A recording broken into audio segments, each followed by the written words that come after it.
জনপ্রিয় গায়ক তাহসান খান ও American makeup up জনপ্রিয় গায়ক তাহসান খান ও আমেরিকান মেকআপ আর্টিস্ট রোজা আহমেদের দাম্পত্য জীবন মাত্র 1 বছর পূর্ণ হওয়ার আগে শেষ হতে যাচ্ছে।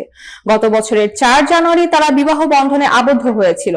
তবে সম্প্রতি জানা গেছে চলতি বছরের ফেব্রুয়ারিতে তাদের ডিভোর্স কার্যকর হবে।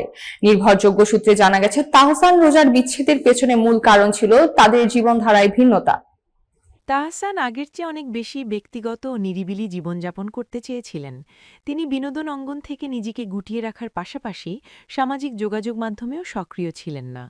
অন্যদিকে রোজার সামাজিক পরিসরে সক্রিয় ছিলেন এবং নতুন পরিচিতি ও কাজের সুযোগগুলো উপভোগ করছিলেন। ঘনিষ্ঠ মহলের ভাষ্যমতে এই ভিন্ন মানসিক অবস্থান ও জীবনধারা ধীরে ধীরে দুজনের মধ্যে দূরত্ব তৈরি করে। শুরুতে এই দূরত্ব কাটিয়ে ওঠার চেষ্টা করা হলেও শেষ পর্যন্ত পারস্পরিক সম্মানের জায়গা থেকে সম্পর্কের ইতি টানার সিদ্ধান্ত নেন তারা।